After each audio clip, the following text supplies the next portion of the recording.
Buenos días a todos. Bienvenidos de nuevo, una oportunidad más que nos da el Señor de juntarnos como iglesia local aquí, junto a otros hermanos que se reúnen en otros lugares para hacer memoria del cuerpo y de la sangre del Señor Jesús. Damos especialmente también bienvenida a los que estáis conectados por Zoom, pues también gracias por compartir vuestra presencia con nosotros en este lugar. Así que vamos a empezar la reunión pidiendo la ayuda del Señor para este tiempo. Pues Padre, gracias por tu presencia entre nosotros, prometida a través del Espíritu Santo. Gracias por ser tu iglesia, gracias por la oportunidad que nos das de nuevo de abrir tu palabra y de recordar y adorar a Cristo, el motivo de nuestra reunión. Señor, sé glorificado y nosotros bendecidos un tiempo más al estar juntos. En tu nombre, amén. Muy bien, pues vamos a ir a la segunda carta de Timoteo para tener la lectura, unas lecturas. Segunda de Timoteo, capítulo 1 y versículo 11.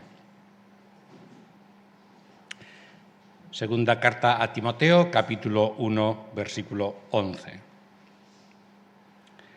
Dice el apóstol Pablo, para el cual el Evangelio, yo he sido constituido predicador y apóstol y maestro, por causa de lo cual también padezco estas cosas, estaba encarcelado. Pero no me avergüenzo, porque yo sé a quién he creído y he sido persuadido de que es poderoso para guardar mi depósito hasta aquel día. Versículo 18. Concédale el Señor hallar misericordia, se está refiriendo a un cristiano que se llamaba Onesíforo. Hallar misericordia del Señor en aquel día, pues tú bien sabes, Timoteo, cuánto sirvió en Éfeso. Y la última lectura, capítulo 4, versículo 8. Por lo demás me está reservada la corona de justicia, la cual me dará el Señor justo, el Señor juez justo en aquel día. Y no solo a mí, sino también a todos los que han amado su aparición. Muy bien, hoy os traigo la segunda parte de esta investigación que estamos haciendo sobre esta frase cortita que es compuesta solamente de 2 palabras que el apóstol Pablo menciona en esta segunda carta de Timoteo hasta 3 veces, tal como hemos leído, ¿no? Las palabras son aquel día. No obstante, hay que decir que esta frase tan cortita es recurrente en toda la Biblia, no solamente se menciona aquí. En el Antiguo Testamento la podemos encontrar especialmente en los libros proféticos y en el Nuevo Testamento también la encontramos incluso dicha por el mismo Señor Jesucristo. La peculiaridad de la mención de aquel día aquí en Segunda de Timoteo es que está contrastada con la frase antes de los tiempos eternos, del capítulo 1 y versículo 9. Y también está contrastada con el ahora, del capítulo 1 y versículo 10. Tanto el antes como el ahora, siempre en la persona de Jesucristo, nos proyecta hacia aquel día, tal y como se menciona en los versículos que hemos leído. Y en la sesión anterior, vamos a recordar algunas cositas para conectarlo de hoy, estuvimos comentando especialmente el ahora del escritor de la carta, el apóstol Pablo, y en la situación crítica en la que se encontraba cuando escribe, ya que estaba encerrado en una oscura y desagradable cárcel de Roma, estaba allí encerrado y encadenado, y además con la terrible perspectiva de su muerte inminente, de su ejecución, como así fue. Y el propio apóstol lo sabía. Así que decíamos también que esta segunda carta a Timoteo, venía a ser como su testimonio final, ¿no? Su testamento. Y al mismo tiempo entendemos por qué urgía a Timoteo, tal como aparece al final de la carta, que viniese lo antes posible a verle a Roma. Estuvimos mencionando también la primera mención de la frase aquel día, que aparece al final del capítulo 1 y versículo 12, y que está relacionada, tal como vimos, con ese depósito que en el contexto en el que está se refería al Evangelio de Jesucristo, la buena noticia de Dios. Esa buena noticia había alcanzado al apóstol Pablo, pero no solamente Pablo era beneficiario del Evangelio, sino también era depositario del Evangelio. E igualmente lo predicaba, lo enseñaba, tal como hemos leído, y nos explica que ese Evangelio existía en Jesucristo antes de los tiempos eternos, pero que ahora había sido revelado precisamente en la persona de Jesucristo, en la historia humana, con su venida. Y ese Evangelio se revelará definitivamente en la segunda venida de Jesucristo, cuando ya sea su aparición definitiva y permanente en la esfera humana. Y esa segunda aparición se producirá aquel día. Así que tenemos delante de nosotros tres, vamos a decirlo así, tres periodos de tiempo cohesionados por una sola persona, la persona de Jesucristo.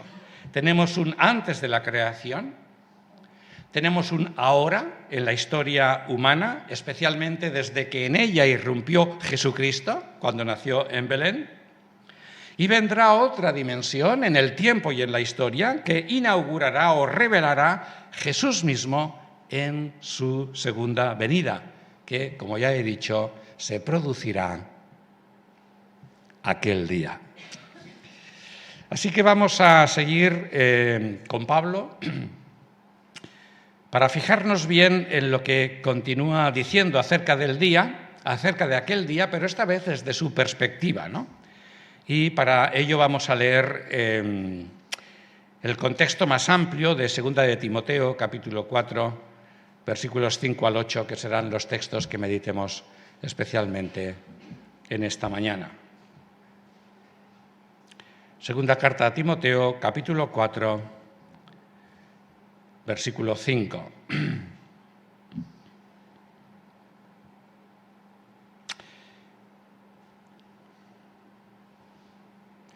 Pero tú, Timoteo, sé sobrio en todo. Soporta los sufrimientos. Haz obra de evangelista. Cumple tu servicio. Porque yo ya estoy para ser derramado como libación, y el tiempo de mi partida es inminente. He peleado la buena batalla, he acabado la carrera, he guardado la fe. Por lo demás me está reservada la corona de justicia, la cual me dará el Señor, juez justo en aquel día. Y no solo a mí, sino también a todos los que han amado su aparición. Así que, de nuevo, lo primero que encontramos en estos textos es otro contraste. Pero en esta ocasión tenemos un contraste entre el pero tú, Timoteo, del versículo 5, y el porque yo, de Pablo, en el versículo 6. Yo ya estoy para ser sacrificado, para ser derramado como libación, tal y como ocurría con los sacrificios del Antiguo Testamento que se hacían, se seguían ofreciendo, porque cuando el apóstol Pablo escribe, todavía el templo de Jerusalén estaba en funcionamiento, ¿no? Y allí, al final de los sacrificios, se derramaba una especie de vino delante de Dios.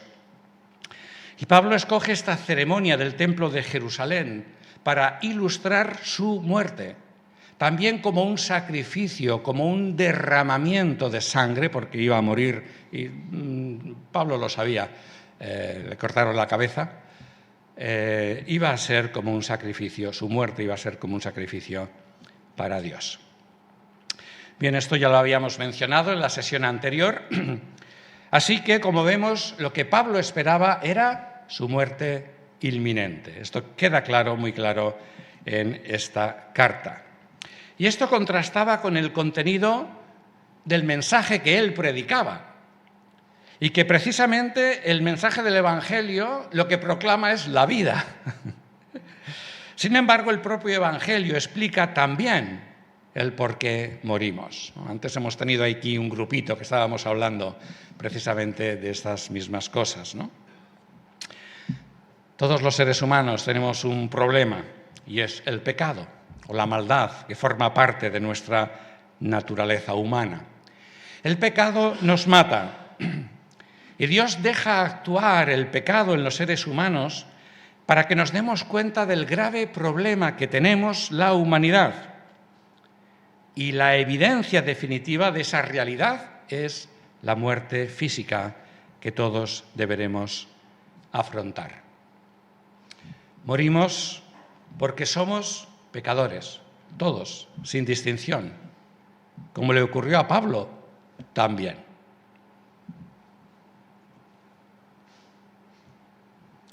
Supongo que estáis al tanto de las noticias. El pasado 3 de septiembre hubo un encuentro en China entre su mandatario supremo, Xi Jinping, también estaba Kim Jong-un, de Corea del Norte, y también estaba Vladimir Putin, de Rusia. Y se coló una conversación privada entre ellos, hablando sobre la posibilidad de que los seres humanos vivamos hasta 150 años e incluso que alcancemos la inmortalidad. Qué curioso, ¿no? Que un tema tan bíblico preocupe a estos mandatarios, la inmortalidad. Putin dijo concretamente que gracias al desarrollo de la biotecnología, los órganos humanos se pueden trasplantar constantemente y las personas pueden sentirse cada vez más jóvenes e incluso alcanzar la inmortalidad. Fue concretamente Putin el que mencionó esta palabra. Xi Jinping, el presidente de China, replicó que los pronósticos indican que en este siglo existirá la posibilidad de vivir 150 años. Kim Jong-un no dijo ni pío. Así que veis cómo el ser humano se niega a morir. Es curioso, ¿no? Nos damos cuenta que la muerte, aunque es lo habitual, no es lo natural, no lo es. Queremos vivir y queremos vivir para siempre. No queremos morir. Humanamente hablando, hay dos detalles que contradicen este deseo de estos señores. Uno es que la ciencia ya ha desmentido que vivir 150 años sea posible. Y la cuestión de los trasplantes, pues me parece que tampoco se puede hacer. Bueno, los científicos han dicho que es imposible. Y el segundo detalle, y esta es una reflexión mía, es que estas declaraciones de estos mandatarios se hicieron en el contexto de un gran desfile militar chino, con armas atómicas. Solo el arsenal que suman estos tres países es suficiente para acabar casi con toda la vida humana en el planeta Tierra. ¡Qué contradicción tan grande! Los que anhelamos vivir nos afanamos en crear artefactos para matar al mayor número de gente posible. ¡Qué contradicción! Nuestra maldad nos delata. La Biblia tiene razón. Por mucho que se busque la inmortalidad, la realidad es que la vida humana se caracteriza por la maldad, por la guerra, por el sufrimiento y finalmente por la muerte, que un día u otro nos alcanza a todos, incluido al protagonista de esta mañana, que es el apóstol Pablo, que murió de muerte violenta precisamente. Sin embargo, es verdad que el apóstol Pablo lo primero que escribe en esta carta es una contundente frase que no debemos pasar por alto, puesto que, como hemos visto, es algo que nos interesa a todos, incluso a los mandatarios que mandan más, ¿no?, que más influyen en el mundo, ¿no?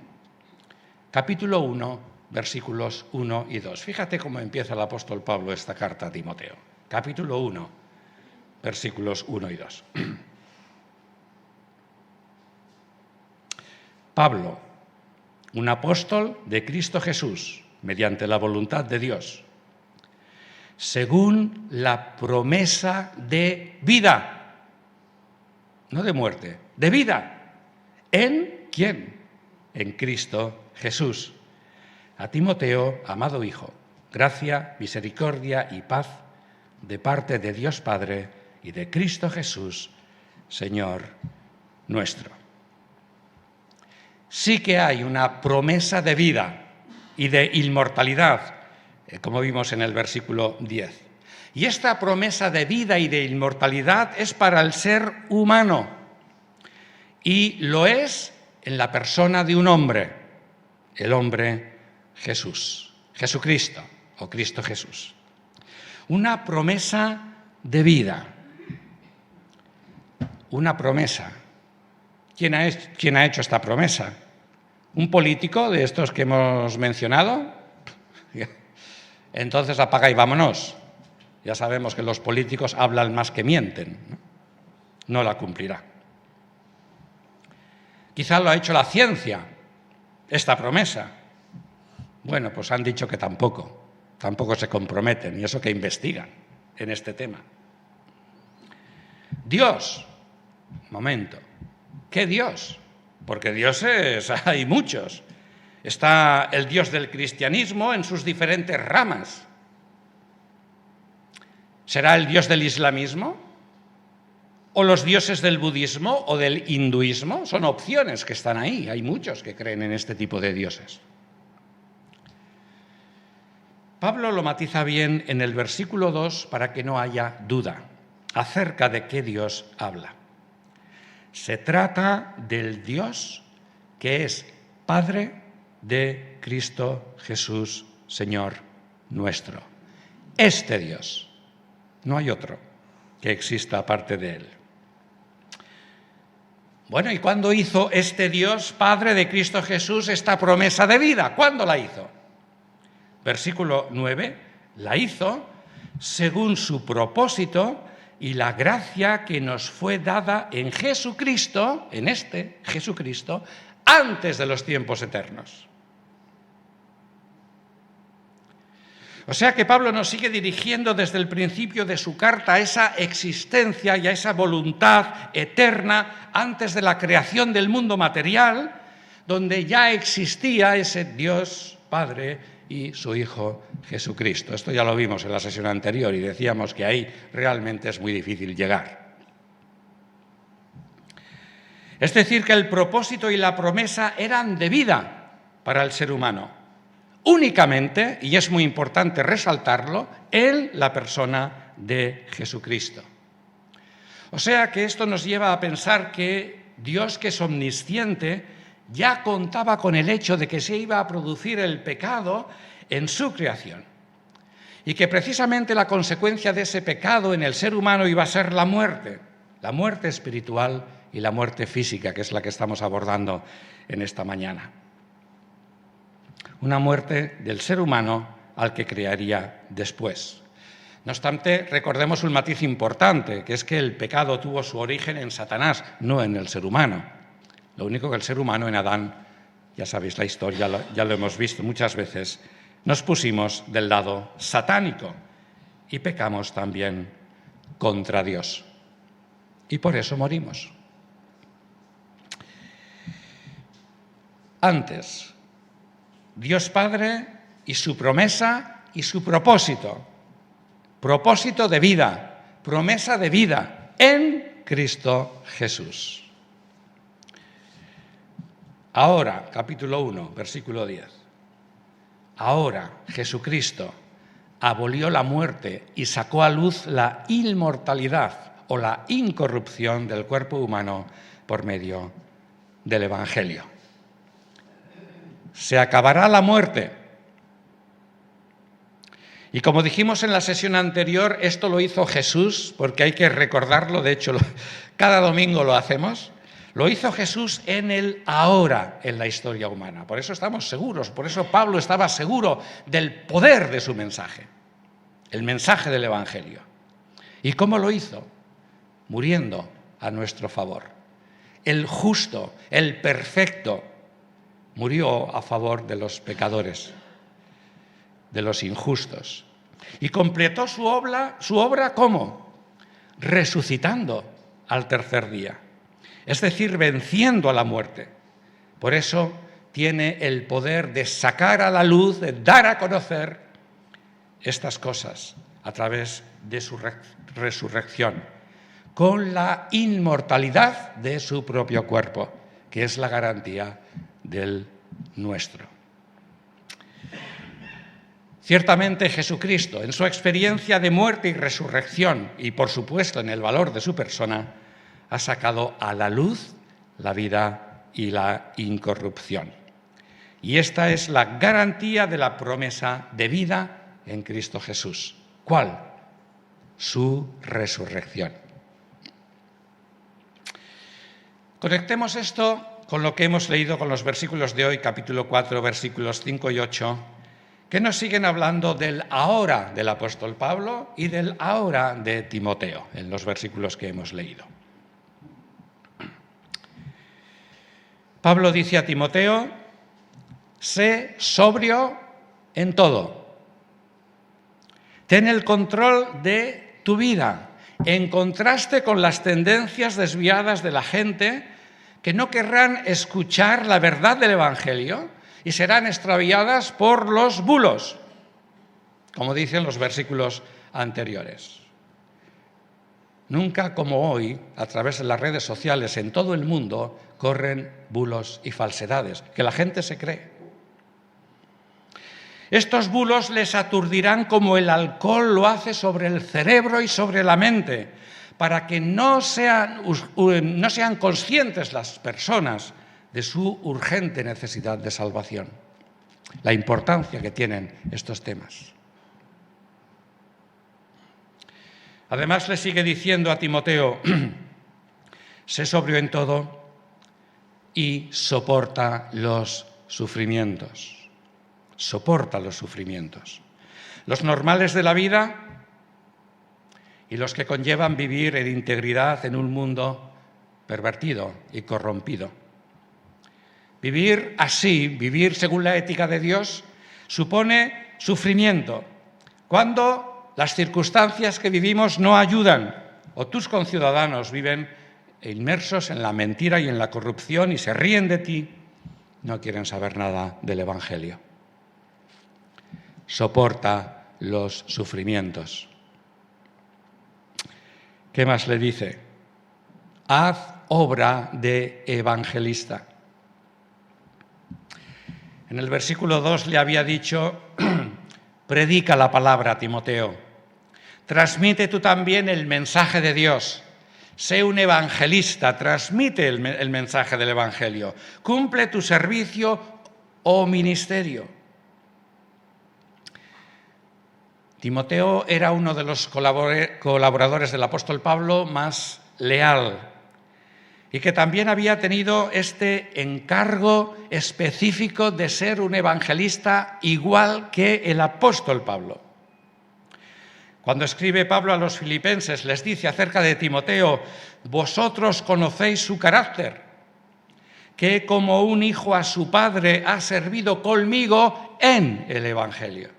Ese era el testimonio que Pablo daba de Timoteo. Y era cierto que aquí todavía Timoteo era joven, sobre todo si lo comparamos con Pablo, que ya era mayor, ¿no? Y Timoteo, ya sabéis, que necesitaba incentivos para continuar con el ministerio que Pablo había realizado hasta estos momentos. En este sentido, Timoteo iba a ser el relevo generacional del apóstol Pablo. ¿Cómo necesitamos relevos generacionales? Si veis las noticias, todo el mundo se queja de que no hay relevo generacional. Muchas tiendas cierran porque los hijos no quieren seguir con los negocios de los padres. Y en el ámbito espiritual y eclesial pasa lo mismo. Qué importante es que haya relevo espiritual, que hayan jóvenes que sigan el testimonio de los que estamos por aquí, ¿no? Y llegamos a la hora de Pablo, versículo 6, la hora de Pablo. Tienes que seguir tú, Timoteo. ¿Por qué? Porque yo voy a morir. Mi partida de este mundo es inminente. Ya dije la vez anterior que los evangélicos solemos dar mucha importancia a este tipo de frases, a veces olvidando que la muerte es un paso provisional que nos lleva al siguiente paso, que es la resurrección, ¿no? y la vida, como enseña Pablo en todas sus cartas y especialmente en esta carta segunda de Timoteo. Esta semana pasada me hizo ilusión ver en una excursión que hicimos como familia a un castillo. Bueno, las ruinas, el castillo estaba en ruinas, prácticamente no existía castillo, pero sí que abajo había unas tumbas antropomórficas. Supongo que todos habéis visto tumbas antropomórficas, están repartidas en Cataluña y en toda España. Son unas que están construidas, son medievales, están construidas en la roca y tienen forma humana, ¿no? La cabeza y el resto del cuerpo, ¿no? Eran 18 tumbas, había también de bebés y tenían una característica común. Generalmente las tumbas antropomórficas medievales se excavaban en la piedra de esta manera. Estaban orientadas hacia el este. Los pies estaban dirigidos hacia el este y la cabeza hacia el oeste, como las ermitas, que también están construidas hacia el este. El altar y la entrada está hacia el oeste, ¿no? Esto tiene un simbolismo, que el simbolismo más que encontraréis en los paneles es que se orientaban así porque el sol era símbolo de Jesús y como el sol sale por el este, pues ese es el simbolismo que tienen, ¿no? Pero hay otro simbolismo más profundo que algunos historiadores sí que lo recogen, ¿no? Hay otra explicación más concisa. Y son unas palabras de Jesús que encontramos en Mateo capítulo 24 y versículo 27. Dijo allí el Señor: como el relámpago sale de oriente, sinónimo del este, y brilla hasta el occidente, oeste, así será la venida del Hijo del Hombre. Y lo que realmente simbolizan esas tumbas antropomórficas en su posición hacia el este, esperan la resurrección de su cuerpo, en la venida del Señor Jesús, que ellos esperaban que vendría por el este. Así que estaban preparados cuando el Señor viniera y los resucitara, se levantarían para recibir al Señor. ¡Qué bien! ¿Qué símbolo más hermoso de la esperanza cristiana que es la resurrección del cuerpo humano? Así que cuando veas tumbas antropomórficas, regocíjate, porque esos cristianos esperaban su resurrección en la segunda venida del Señor Jesucristo. Sigamos con Pablo. A ver si encuentro. Sí. Y a continuación, Pablo hace este impactante repaso de lo que ha sido aproximadamente 30 años. Ese fue el ministerio, lo que duró el ministerio del apóstol Pablo, unos 30 años de servicio fiel al Señor, desde que Jesús resucitado le salió a su encuentro cuando iba de camino a Damasco, de camino a la ciudad de Damasco para detener cristianos, ¿no?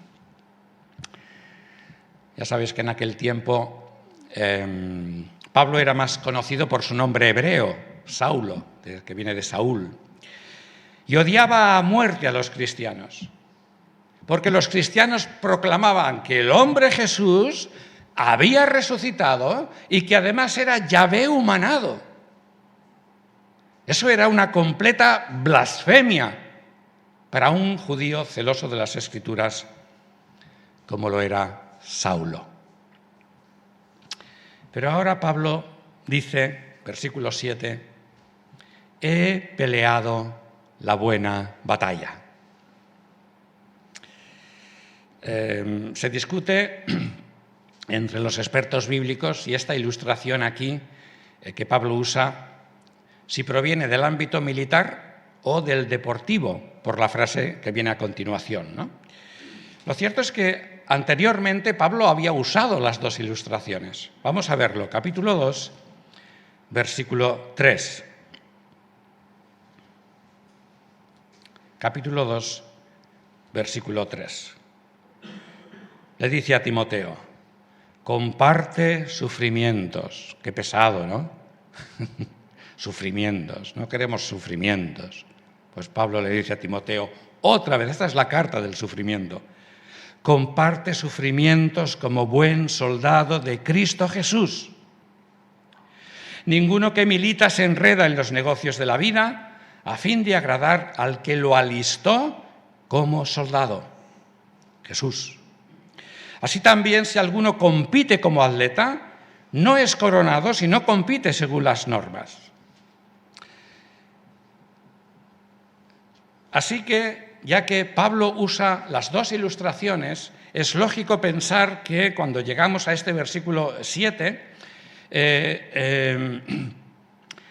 que ilustre la lucha de la vida cristiana como una batalla, una lucha que hay que afrontar.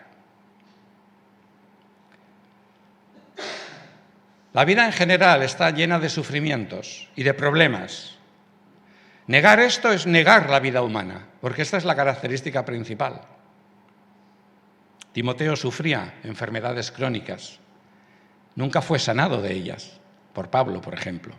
Y el mismo Pablo también tenía enfermedades y estaba condicionado por la cárcel y otros problemas que tenía, ya lo hemos dicho varias veces, ¿no?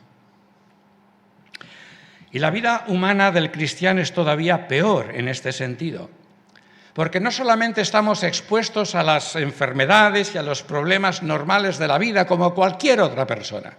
No por ser hijos de Dios ni ser cristianos somos librados de estas cosas, sino que además a esto se añade el compromiso del Evangelio, porque somos llamados a vivir para el Señor, con la ética y santidad de Dios, en una sociedad que no nos ayuda y en un cuerpo que tampoco nos ayuda, ¿no? Está el Espíritu Santo, por supuesto que nos santifica y nos ayuda, ¿no? Pero, en fin, todos nos conocemos, cada uno, ¿no? Pero vivimos también rodeados de personas que no tienen ninguna ética, ninguna, que viven en la mentira y en la corrupción y solo para su propia satisfacción. Pero Pablo califica la batalla cristiana como una buena guerra. Es precisamente Jesús el que nos ha metido en esta guerra y tiene el mando supremo. Jesús, el protagonista estelar, no solamente de esta carta, sino de toda la Biblia. Así que esta es la única guerra que sí vale la pena luchar e involucrarse en ella y comprometerse en ella, a pesar del sufrimiento que conlleva y que Pablo no esconde en ningún momento. Comparte sufrimientos como buen soldado de Jesucristo. Pero también compara su vida con una prueba deportiva. Dice, he acabado la carrera. Como un atleta, tal como hemos leído, que no se ha dopado. Un atleta que ha cumplido las normas de la competición y que está a punto de cruzar la meta, que en este caso es la muerte, pero con la perspectiva de la resurrección y la vida. Y esta es otra buena ilustración de lo que es la vida cristiana, ¿verdad? Mostrada en esta ocasión como un maratón. Me gusta una frase que recoge el Rally Dakar, que lo corren una vez al año. Lo hacen con coches, camiones, motos, no lo hacen andando, ¿no? Pero hay una frase que siempre me impacta, ¿no? El Dakar, dicen, es la carrera más dura del mundo. Yo digo que la carrera más dura del mundo es la del cristiano. Es tu vida y mi vida, hermana y hermano. Sino que se lo digan a Pablo, se lo digan a Timoteo, a sus frecuentes enfermedades, ¿no? Al apóstol Pedro, al apóstol Juan, ¿no? O como decía antes, o a ti y a mí, que cuando no me duele aquí, me duele allá, ¿no? He acabado la carrera. Y en tercer lugar dice, he guardado la fe. He guardado la fe. Si no lo he mirado mal, creo que hay 7 alusiones directas a la fe en la carta. Y esta sería la última mención. Y en cuanto al apóstol Pablo, la fe no solo implica el haber creído en Jesús, sino también en el contenido de la fe, el contenido del Evangelio, de lo que ha creído, ¿no? Toda la revelación de las promesas y de los propósitos y de las acciones de Dios a favor del ser humano que tenemos recogida en la historia bíblica y que está centrada en la gloriosa persona del Señor Jesucristo. Y Pablo lo resume con una palabra, tal como vimos en la sesión anterior, la palabra depósito. Depósito. Sin embargo, Pablo va a morir. Bueno, humanamente hablando, no hay nada más que hacer para él. Fin de la historia. Descanse en paz y esas cosas que se dicen, ¿no? Pero el Evangelio es un mensaje que habla sobre la promesa de Dios, que es una promesa de vida en Cristo Jesús. Y que cuando Jesucristo apareció en este mundo, abolió la muerte y sacó a luz la vida y la inmortalidad por medio de su propia muerte y resurrección. Y de esto solo habla un mensaje, el Evangelio. Y el Evangelio también menciona el siguiente paso, que tiene, cómo no, al mismo protagonista, a Jesús. Vamos a ver cuál es el siguiente paso, porque el apóstol Pablo lo presenta en el versículo 8. Ciertamente moriré. Por lo demás, me está reservada la corona de justicia. Sé que tengo reservado un premio, una recompensa, por haber luchado, por haber corrido, según las reglas de Dios, y por haber guardado la fe de Jesús. Y seré coronado tal como se coronaban los atletas en las competiciones deportivas. Ya hemos visto y sabemos que Pablo usaba de forma frecuente como ilustración de la vida cristiana los numerosos eventos deportivos que se celebraban especialmente en Grecia. Eran muy deportistas los griegos. Por ejemplo, tenemos los Juegos Olímpicos, ¿verdad? Se celebraban en la ciudad de Olimpia cada 4 años. Eran dedicados a Zeus. Y sabéis que a los atletas ganadores se les concedía una corona de olivo, confeccionada con hojas de olivo. En fin. Pero también en la ciudad de Corinto se celebraban cada 2 años competiciones atléticas y de otras disciplinas deportivas. Es, de hecho, en la carta a los Corintios donde hace muchas menciones el apóstol Pablo a estas competiciones deportivas, ¿no? Y la corona que recibían los ganadores, en este caso, se tejía con hojas de pino. Ya sé que no nos hace mucha ilusión recibir a nosotros este tipo de coronas, pero en aquel tiempo era todo un honor ser agasajado con este tipo de trofeos. Pero había más deportes en Grecia, ya os he dicho que eran muy deportivos. Por ejemplo, los Juegos Nemeos, que se celebraban en la ciudad de Nemea, también cada 2 o 3 años. Y estos se celebraban en honor de los dioses Heracles y Zeus. Y aquí la corona que se ponía era una corona de apio. Y hay otras versiones que dicen que se confeccionaba con perejil.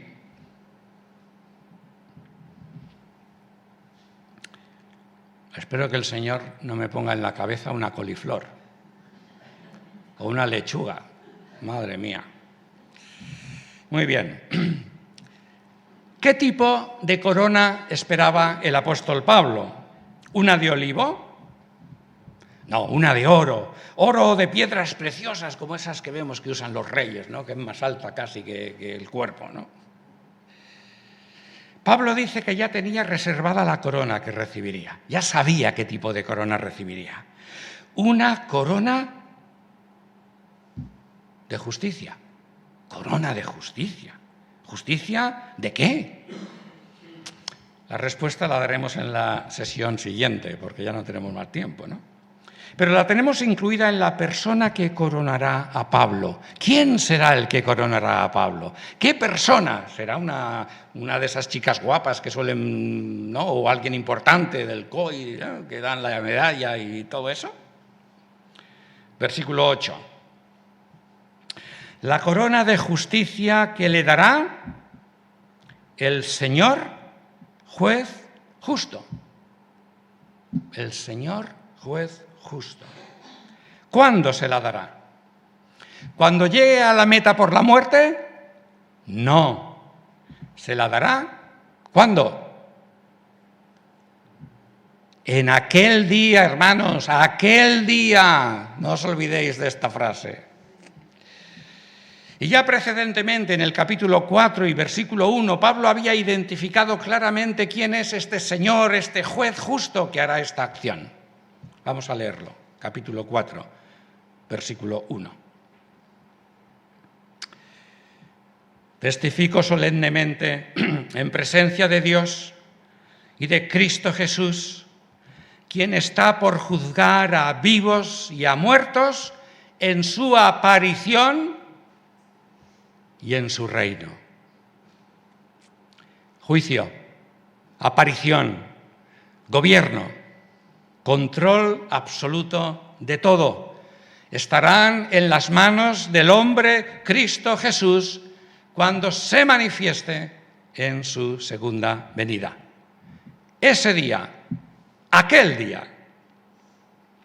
Por lo tanto, será el hombre Jesús en persona el que pondrá en la cabeza de Pablo resucitado esta corona de justicia. Y lo hará el día de su aparición en este mundo, que no es otro, como he dicho, que aquel día, donde, entre otras cosas, Cristo Jesús traerá con él vivos a todos los cristianos que hayan muerto. O sea que los resucitará.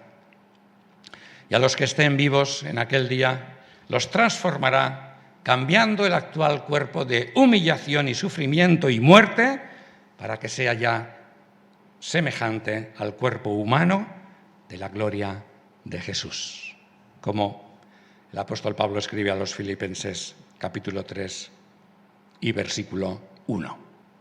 Y este será el momento exacto de la instauración permanente de la vida y de la inmortalidad o la incorrupción del cuerpo humano del cristiano, porque ya no morirá nunca más.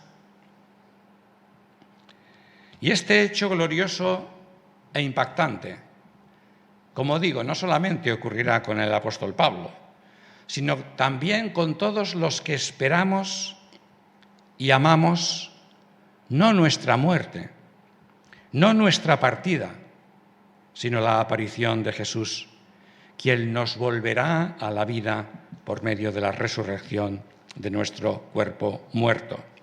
Dice Pablo en el versículo 8, no solo Jesús me coronará a mí, sino también a todos los que han amado su aparición. ¿Amas la aparición de Jesús? ¿Amas aquel día, hermana y hermano? Todos los que esperamos y anhelamos y amamos la llegada de aquel día.